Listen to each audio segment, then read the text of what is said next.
Recording in progress.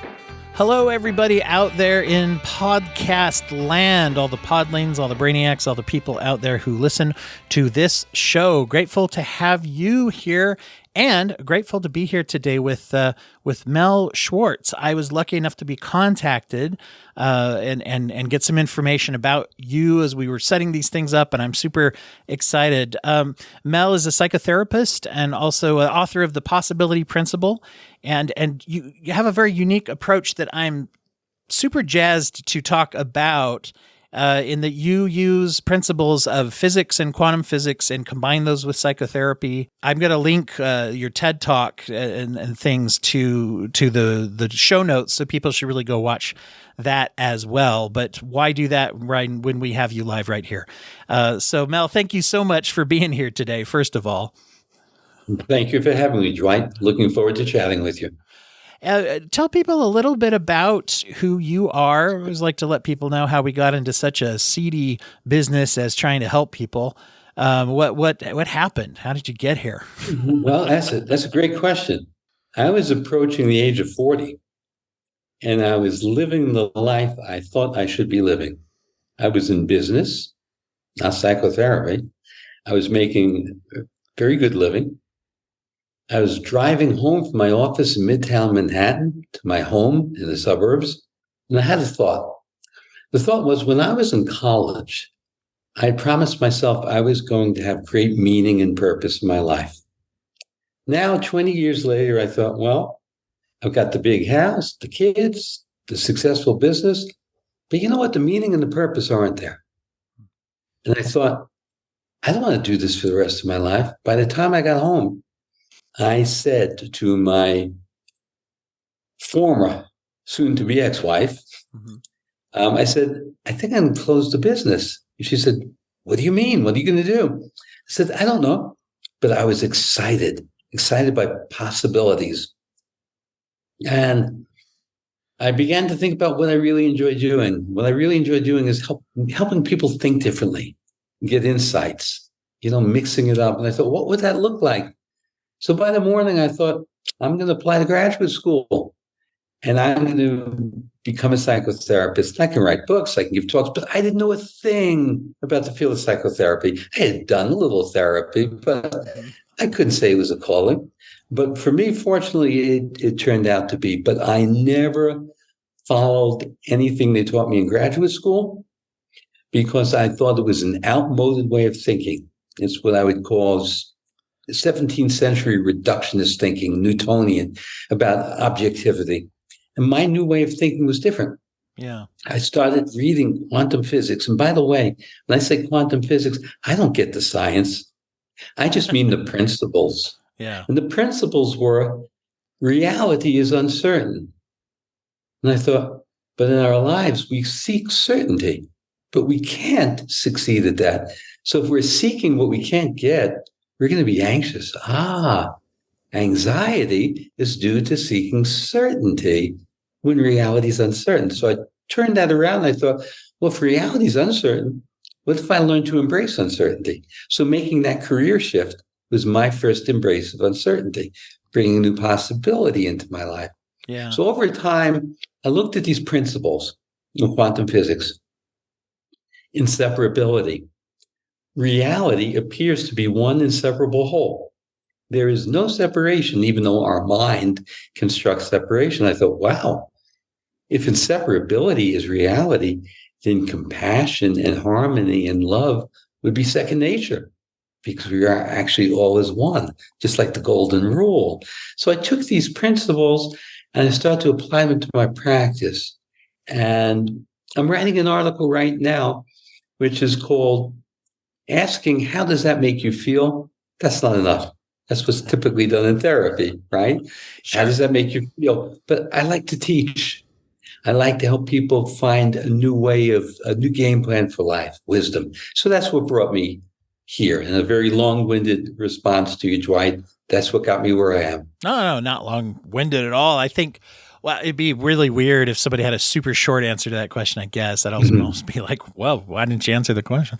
But no, I appreciate the context for that because it actually hits a lot of the things that I feel like I talk about a lot on the show too is we sometimes fall into in our industry, yours and mine, right? There's these pitfalls we can fall into where we have this concept of just doing things that have always been done. I remember reading a research paper a long time ago and I don't remember anything about it but the title. So that's how my brain works, right? But the title of it was doing what works instead of what we think will work, right? Mm-hmm. And the whole premise of it was about the time that there was this craze where they said evidence-based therapy. And it didn't mean anything other than it was a catchphrase, really. You'd think it meant do something that seems to actually work, right? But it just became another, I don't know, it was like, oh, use evidence-based CBT. And some of these acronyms have stuff in them that are useful. I don't get me wrong. But to fall into the trap of just being like, well, this is what we've always done, that's not a good reason to do something all by itself, right? It's dull. It's unthinking. And by the way, look at the term evidence-based. That's a short-sighted term because evidence is what we can see and observe. But we know the human psyche, the large part of it is unobservable. We understand the unconscious has a great gravitational force in our feelings and our behavior. So just the term evidence-based is horribly lacking, isn't it? It leads to the kind of thinking to where there are people out there who feel like we could have AI therapists that would replace the need for therapists. Going back to that idea of how do you feel about that? How does it make you feel? What are your feel? And while identifying feelings is certainly a part of a therapeutic conversation, no way around that. It's not the end, though. If anything, it's very much the start. How do you feel? I feel this way. Great. Well, there should be something next. So I come at that from principle of quantum physics. Okay. And before going into the principle, maybe not getting into the principle, I've come to see and believe that usually thought precedes feeling. So if I'm feeling in a certain mood, let's say exceptionally good or bad, I'll ask myself, what was the thought I had that set up that feeling? I'll track back and find it. So I see the correlation, the dance between thought and feeling. Now, in quantum physics, we understand that reality is in a state of pure potential. It doesn't exist until you summon it up. You make an observation. So I thought we too are in a state of pure potential until we attach to our next thought. So what if I could help people? First, I had to discover it myself. What if I could experience it so I could actually see the thought, slow motion, and not become the thought? And it changed my life. Because if I could see the thought, then I'm not the thought, then I'm free to change, to develop wisdom and great insight. So I actually developed some techniques to help people see their thought and see their feeling. You then rise above it and then change and possibility become immediately accessible. Interesting.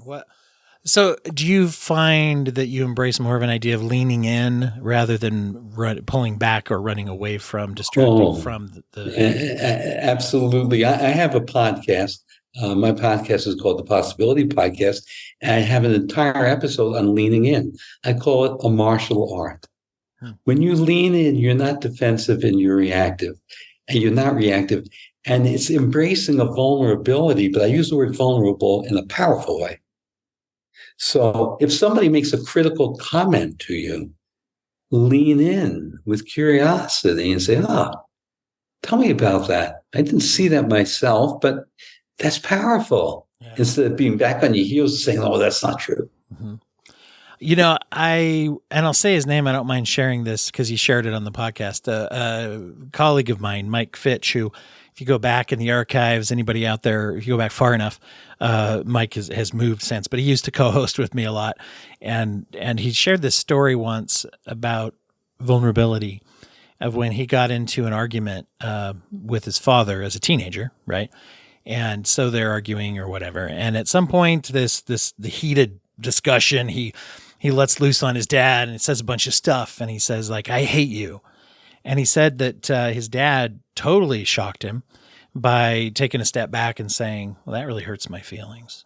right? Mhm. And he Right. said all of a sudden that vulnerability powerfully diffused the situation, where he could have said like, "Oh yeah, well," rah," and which is very natural, right, to strike back when someone strikes out. But instead, it was a vulnerable reaction, and that triggered a whole different conversation following that, right? Dwight, I think that speaks to the heart of the epidemic of low self-esteem in our culture. I coined a term, or I think I coined it, perhaps someone else did, which is other esteem. As a culture, we're taught that the way to attain self-esteem, it doesn't really come from us. So if you're a kid in school, if you're a great athlete, if you get great grades, if you have a lot of friends, that'll give you self-esteem. Well, what if you're not a great athlete and you're not that popular? Self-esteem, authentic self-esteem, comes from not operating from fear. Now, acting strong, which in particular men are taught to do in our culture, acting strong is acting. It's weak. The opposite is share your vulnerability, and that means you're no longer worried about someone else being your judge. You set it up yourself. And I'll say that the only person who can be my judge is a dude that works in the courthouse and wears a long black robe. Otherwise, we're all people with opinions. Why elevate someone's opinion and call it a judgment? So there's this epidemic of low self-worth because culturally, we're not taught, and educationally, we're not taught how to develop genuine self-esteem.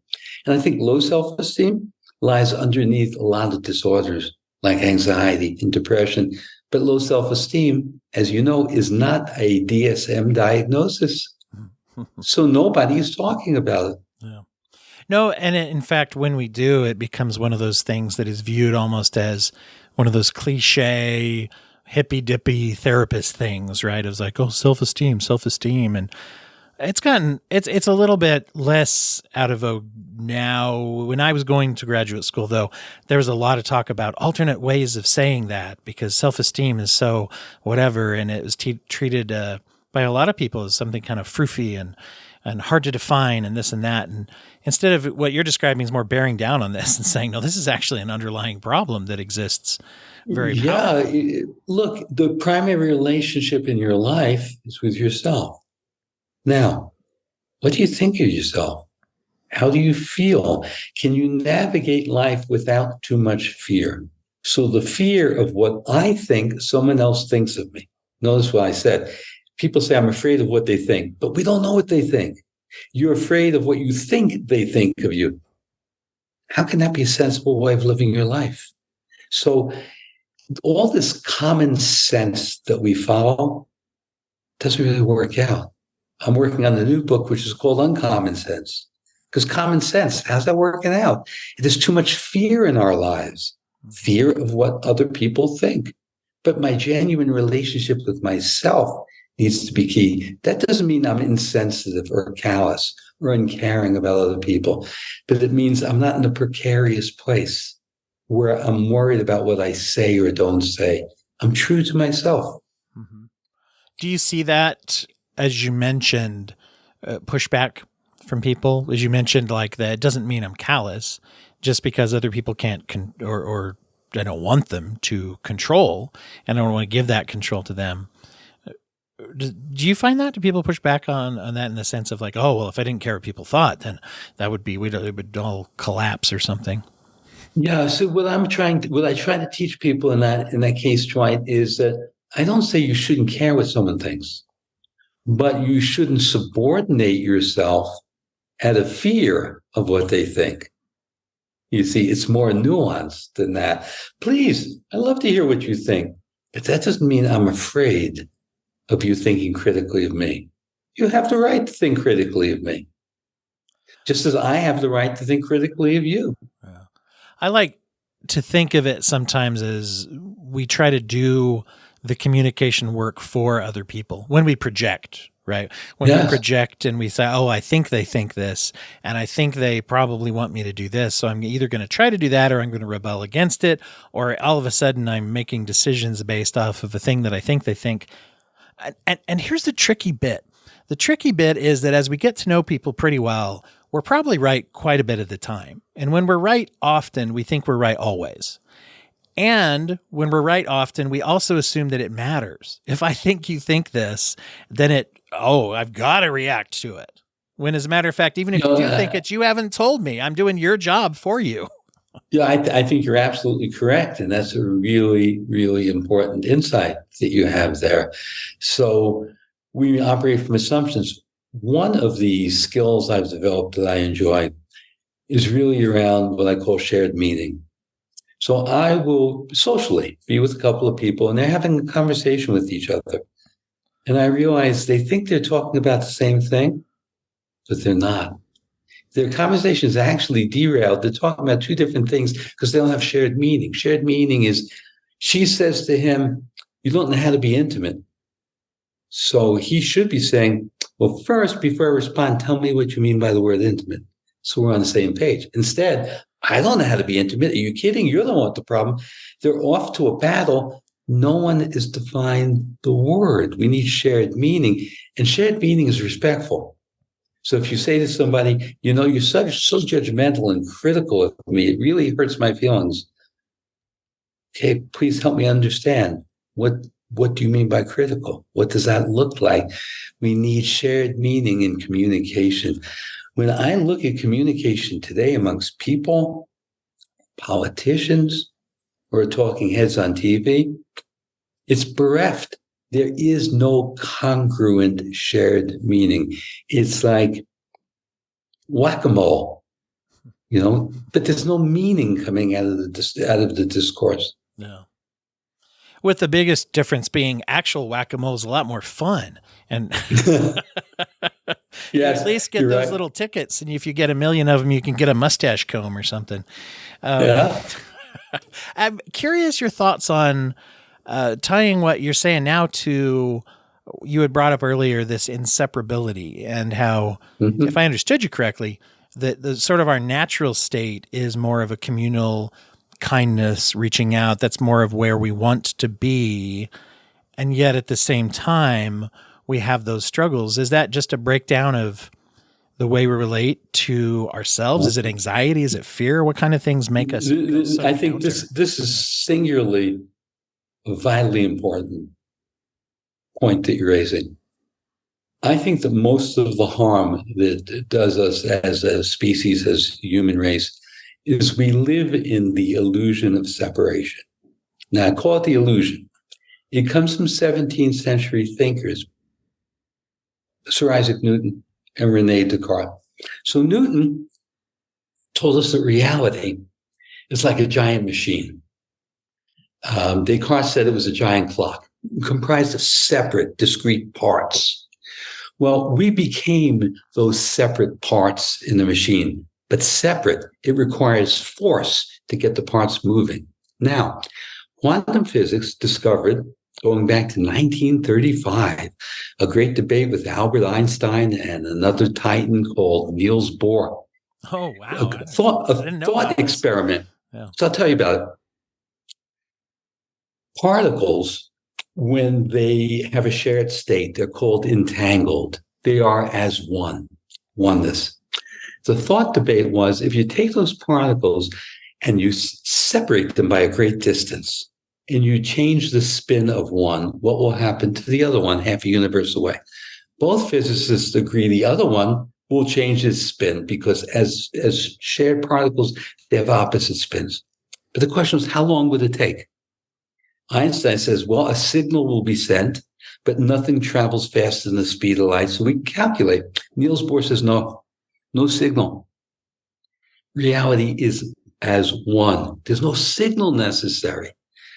Einstein says, if this was true, I'd rather be a cobbler than a physicist, right? Or he says, God doesn't play dice with the universe. In 1964, the technology, both of these men have passed on, the technology is finally available to test it. Einstein was wrong. The universe appears as one. There is no signaling between the particles. They are as one. Further evidence is that this exists not just in the quantum world, but in our world. So it's similar to Eastern mysticism, oneness. Now, they have the illusion of separation. We compete, we try to win, we try to defeat, because we see the other is different than me. Let's go to relationship or marriage. What tears a marriage or relationship apart? The need to be right. Would you rather be happy? Would you rather be right? Well, I'd rather be happy, but I'm going to get into a fight. I need to win. If I have to be right, that means I'm going to make you wrong. How's that going to work out for our relationship? The relationship is oneness, right? So this sense of oneness, which quantum physics reveals, then compassion and empathy and generosity as opposed to greed, right? See, greed is a product of separation, competing, winning, exploiting. That all comes from the 17th century point of view of we're separate cogs in the machine. There's nothing to do. Play the game and try to win. If I'm on the bottom of the rung, and what you're suggesting, the extension of that logic would be the ladder itself is just an unhealthy creation in a way, the hierarchical way. If I'm on the bottom, that means I need to get to the top, or at least as high up as I can, and then we all could say what that leads to. Right? I mean, we all see what that leads to. You talk about an epidemic of. In a way, it almost sounds like we talk about the epidemic of anxiety and self-esteem problems. It's almost like just an epidemic of like extreme burnout as a person. Well, because the most important question we can ask ourselves is, what's my philosophy for my life? If you start a business, you drew up a business plan. But we go after life without our own game plan for life. So people think that they will be happy when they meet and fall in love. Okay? Then I'll be happy when I get married. Well, I'll be happy when we get our dream house. I'll be happy when I can have children. I'll be happy when the kids are old enough to sleep through the night. All of a sudden, you're at retirement. What happened to happiness? Things don't bring happiness. Happiness can only exist being present in the moment. Now, we hear terms like be in flow, right? But you can't be in flow and be in fear at the same time. You have to choose. Like the leaning in concept that you spoke about earlier, that's being in flow. It's leaning in. So rethinking what will bring happiness. No, so achievement and wealth can be seen as the icing on the cake, but not the cake. Yeah. When you had that realization, going back to that drive home, the very eventful drive home, you mentioned as a feeling of mostly excitement and this idea of putting aside some things that weren't meaningful, chasing after meaning. The excitement came before you even knew what the answer was. And can I ask, has that always been kind of part of your own approach or personality, or was that a shift in the way you approach life? Well, yes and no.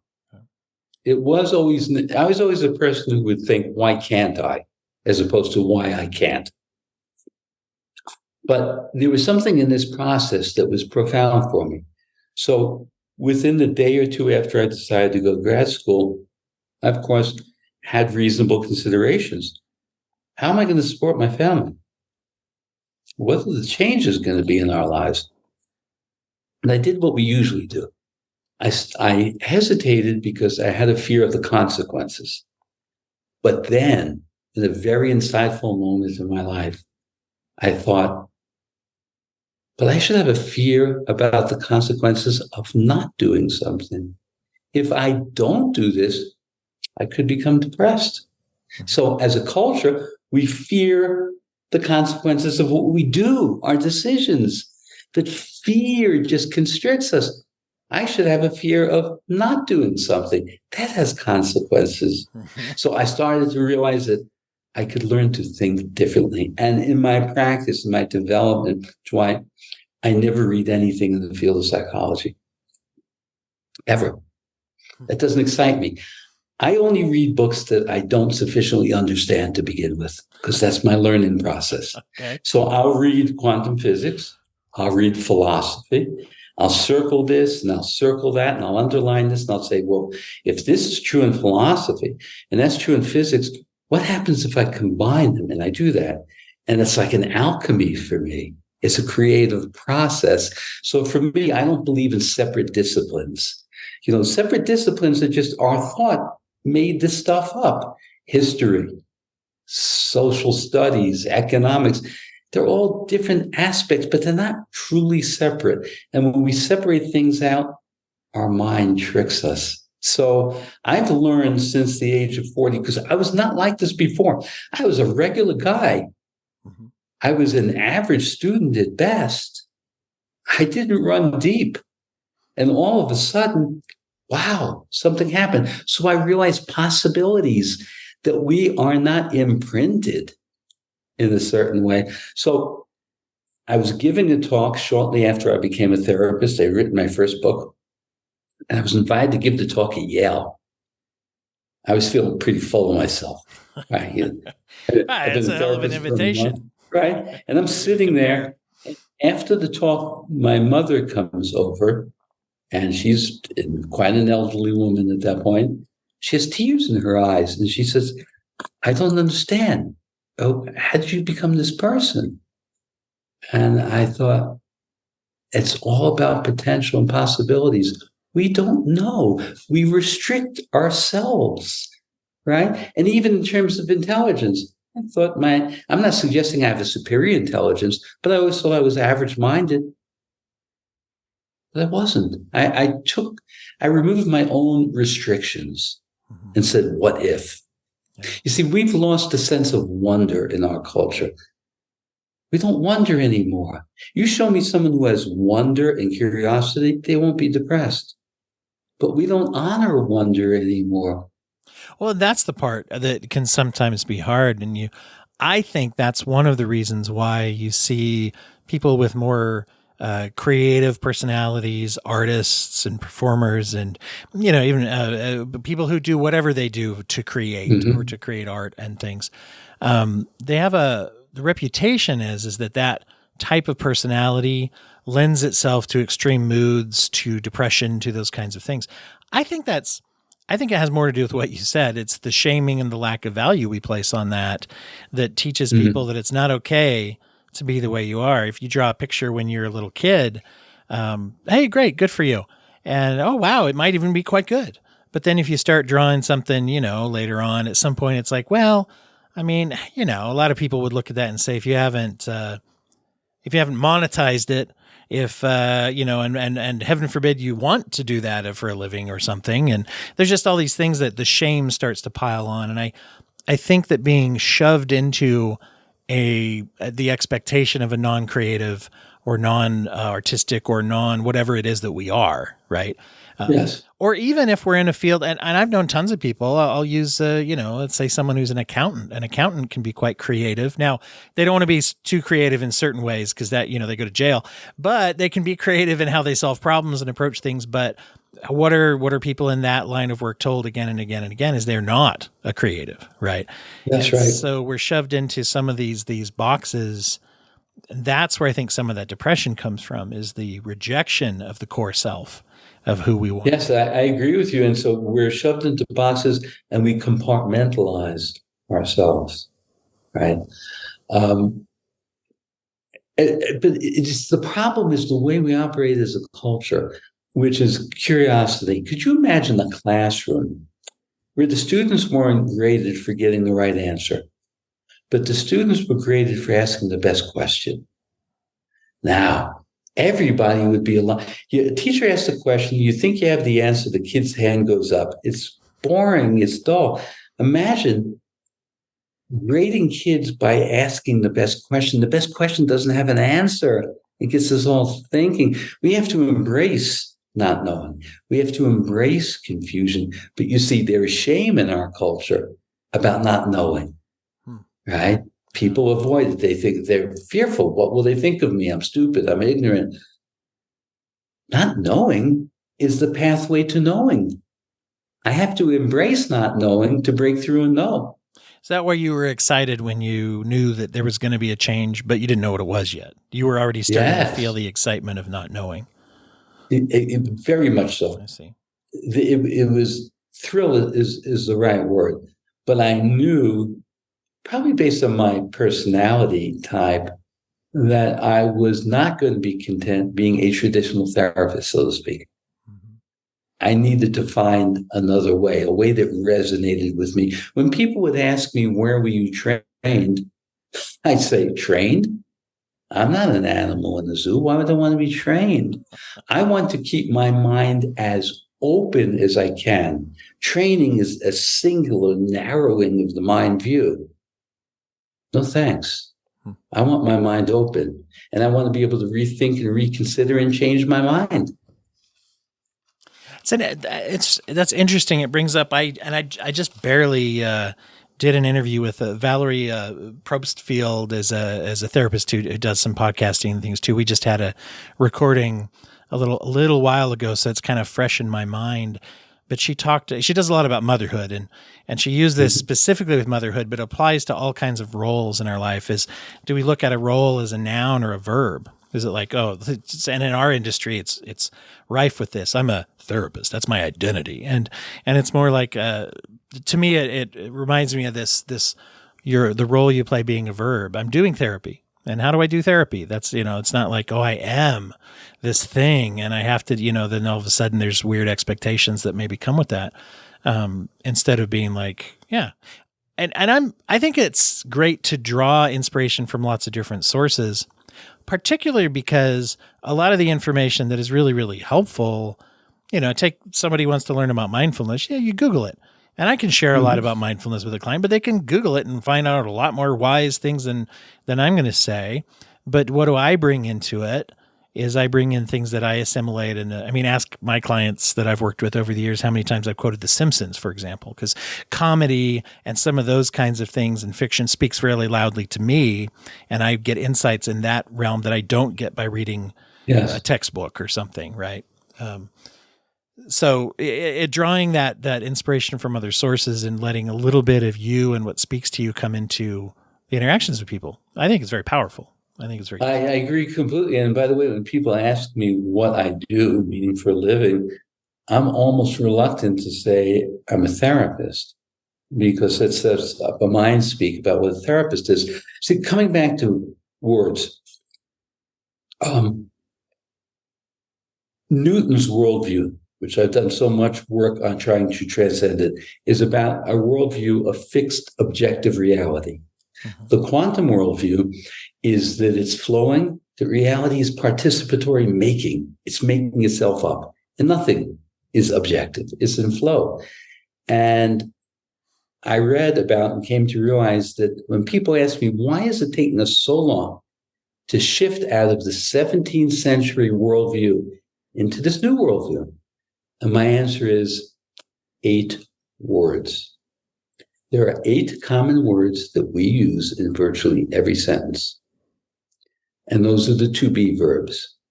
Is, am, were, was, be, been.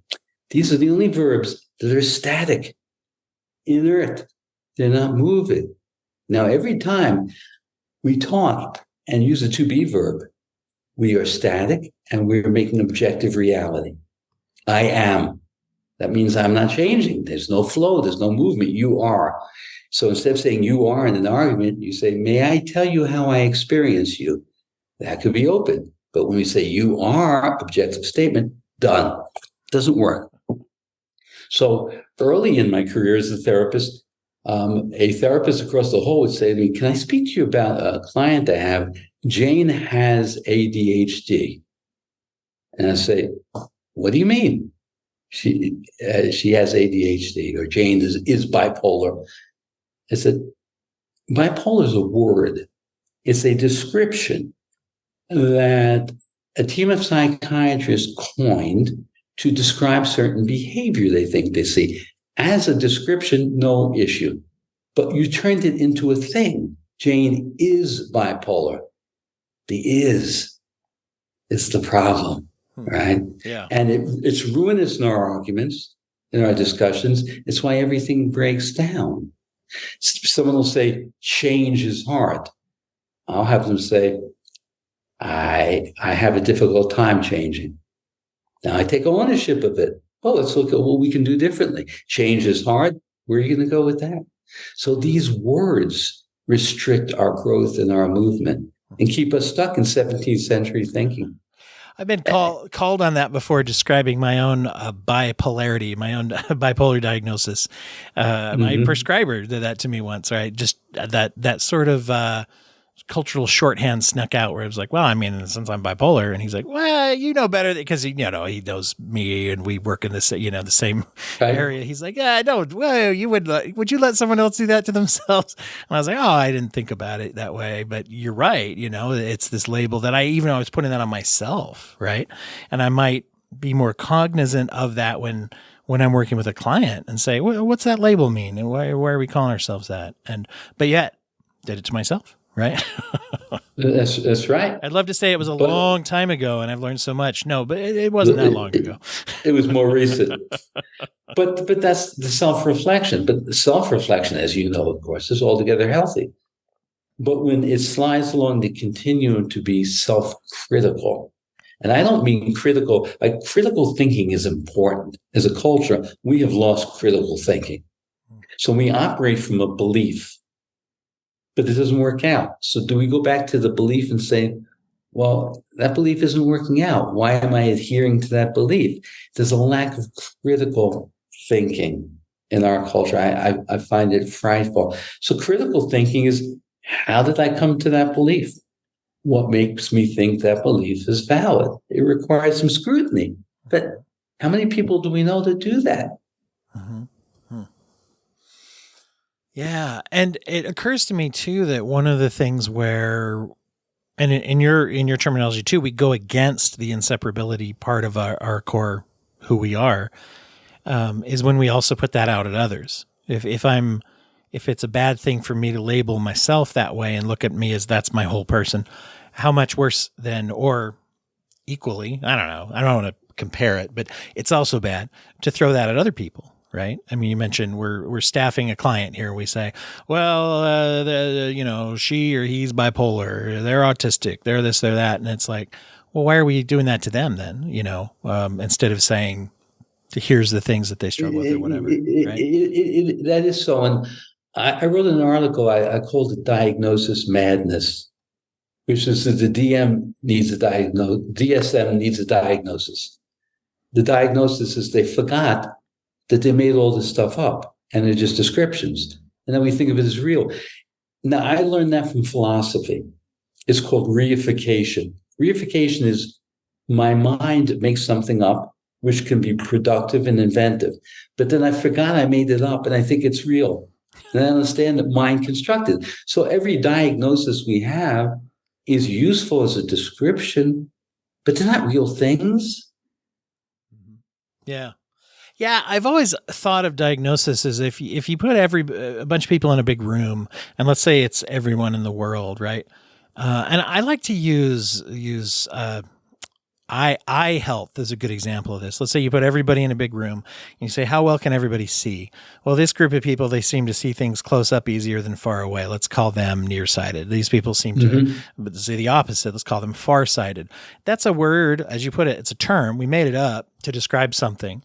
Now, does that mean we know everything about the way the eye works just because we said that? And also, does it mean, by the way, there's a whole spectrum of different ways that what about people who struggle with both? We need a new name. And it's helpful, as you put it, it's a description. It helps us maybe categorize in a way that's like, oh, okay, if I approach this. But even then we can fall into a trap. If I think, well, everybody who's been diagnosed with X is going to react badly to this and well to this. We're not really doing anyone any services there. Does it help to have a sense of that, with cases of addiction, there's usually trauma associated with it. It's good to know. But does that mean day one, someone walks in my office and says, I'm here for addiction? I go, oh, you have trauma. You must have PTSD. Of course. It's that reductionist way of thinking. So I also look at other contexts, which is in the United States, in anyone's lifetime, they have a 1 out of 3 chance of having a diagnosable mental illness. 1 out of 3 people. It's 120 million people. So I stepped back and I said, well, wait a minute. There's something terribly wrong here. We are victimizing the victim. In other words, if we live in a way that is creating all this disharmony and distress. We need to look at the way we're living. Why do we have an epidemic of mental illness? Instead of just pointing our finger and diagnosing the individual and medicating them, wait a minute. Maybe the way we're living makes no sense, right? Because there's a cultural and environmental influence. It's not just the individual. You have to look at a larger context. Yeah. It's interesting when you point that out, and sometimes you look at the difference here, and you think of what's the term, endemic, right? If it's just normal and bad versus epidemic, meaning a spike. And you're describing kind of almost there's a transitionary feeling there of being like, is this just if our normal is so much depression and so much anxiety, maybe we do need to question the normal instead of. Well, I look at that in terms of reading about this horrible realm of statistic of anxiety with young people.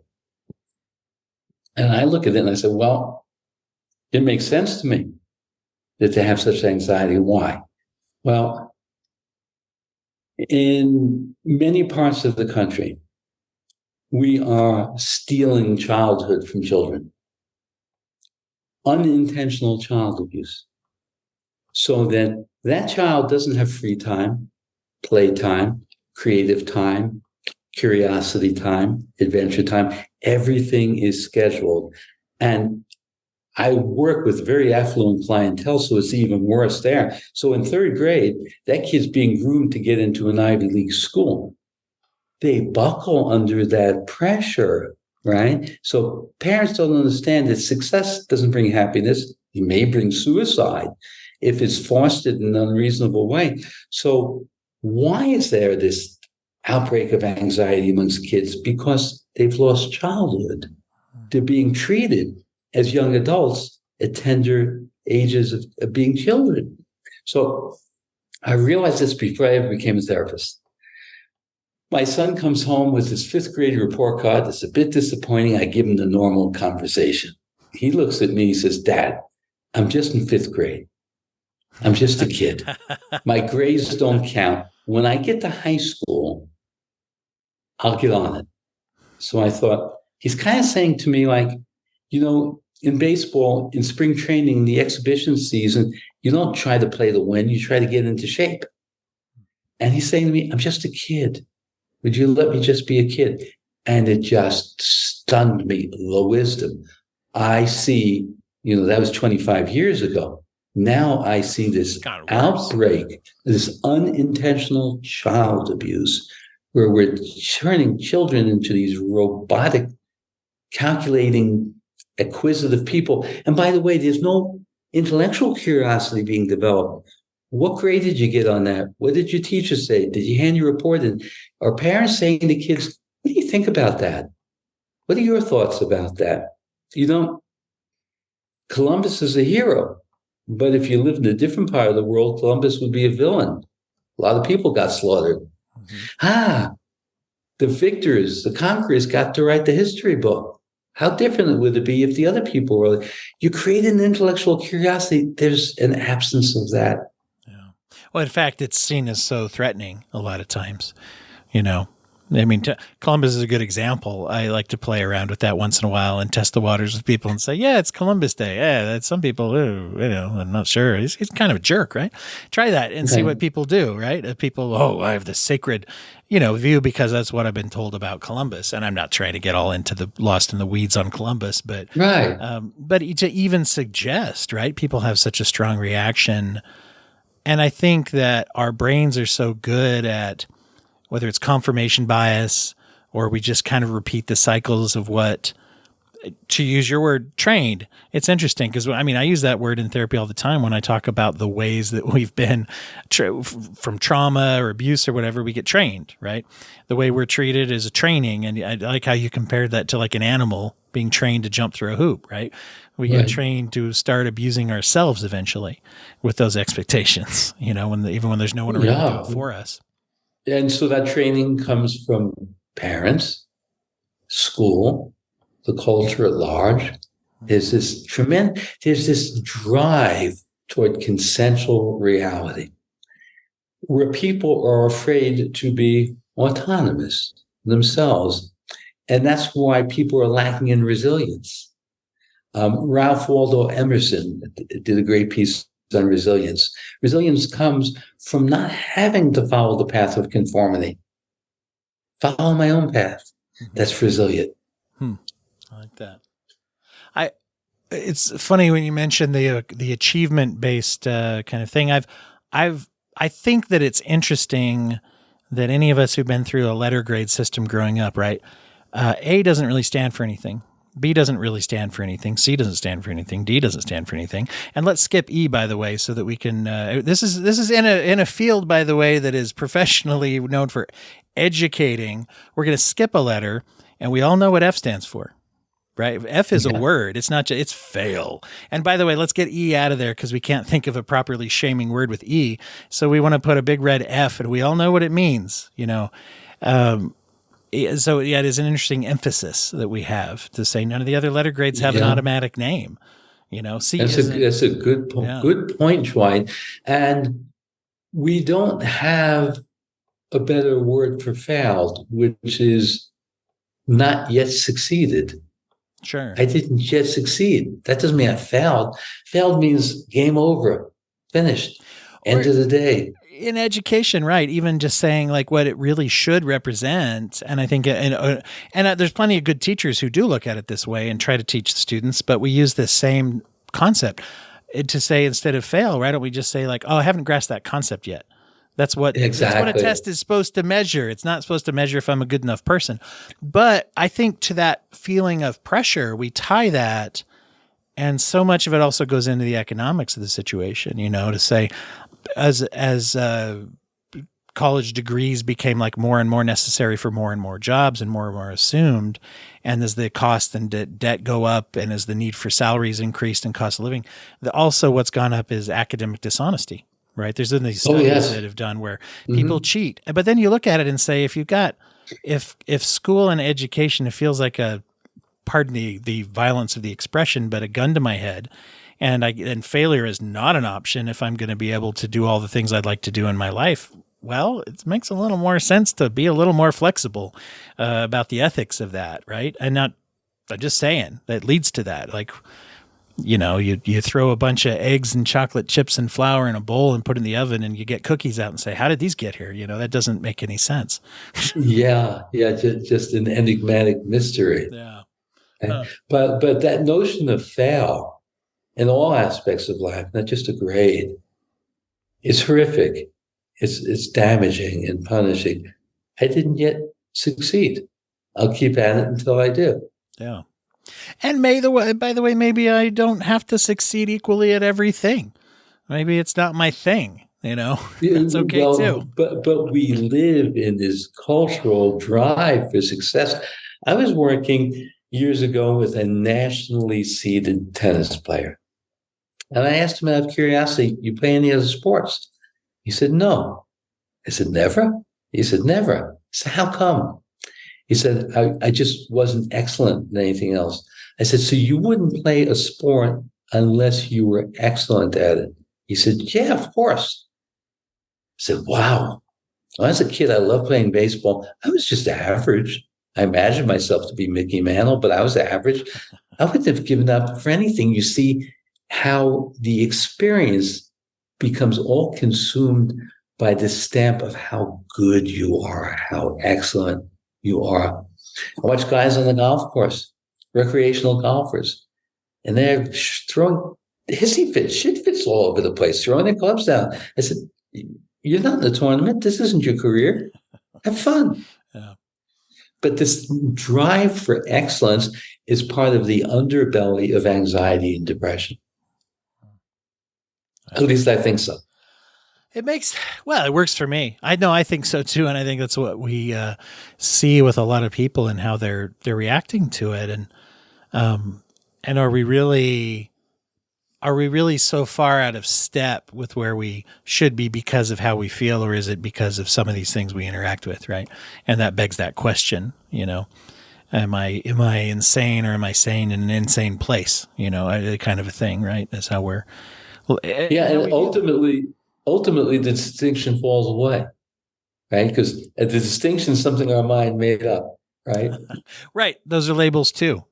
Yeah. Right. Speaking, I mentioned The Simpsons earlier. There's a famous classic episode of The Simpsons where Homer Simpson goes through some weird series of events, goes into a mental institution, asylum kind of a ward, and he asks them at some point, "How can you even tell who's sane and who's insane?" And they stamp his hand, and it says this big red "insane" on his hand, and they go, "It's very simple. The insane people have that stamp on their hand." So, well, this is. This has been such a great conversation. I could just keep going and going with it, but I'm really grateful for you coming. I want to tell people a little bit more about where they can follow you and what works best for that as far as like your book and other things that they should do. But before we get into that, I always like to ask everybody if they have a suggestion of a nonprofit, a way to give back to the community or connect with people, maybe a specific charity. Something that's near and dear to your heart. It can be related to absolutely anything. Doesn't have to be really, especially because I've learned from you about how inseparable everything is. So I guess it is connected, no matter what it is. Well, for me, there are many tragedies in life, but when I see young lives come to an end, either through suicide or addiction, that's just so morally reprehensible. So I don't have a favorite or particular charity, but I would say any charity that does the good work to save young lives. Yeah. Great. No, that's important. A very important movement because especially speaking of endemic, that's a whole nother episode we could spin into about that problem being there. And I always like to include too, right? There's also the loss and damage of quality of life. So statistically speaking, more people, right, have their quality of life damaged than have their life actually ended. So, so they're both hand in hand. Yeah. I really appreciate that mention for people out there to look and remember that.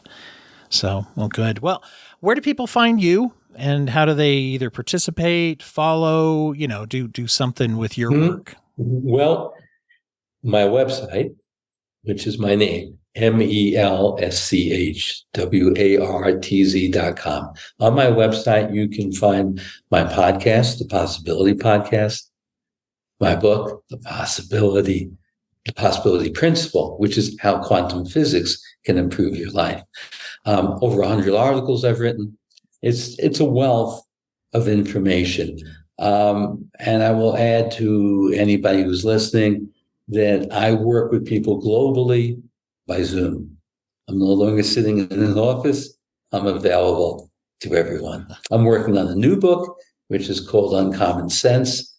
Last book is The Possibility Principle, but my website has everything anyone would need. Yes. I like it. Bringing everything under an umbrella. That's a goal of mine that I'm moving into the new year. People can go to that too. And for those of you out there who want to get more involved with the podcast, you can go to dwighthurst.com. If you go there, there's lots of links to different, you go in the services section. It's not all about just therapy. It talks about, or just the podcast either. There's some links to free materials, videos, DBT stuff, and just different things that I like to put out there for everybody. If you'd like to get involved in supporting the program, dwighthurst.com/support will give you both monetary and non-monetary ways to support the Broken Brain, and just appreciate everybody being there. And Mel, I really appreciate you taking the time to be here today. I feel very, very fortunate. It's a really charged, interesting conversation that you participate with. So it's my pleasure being on the show with you.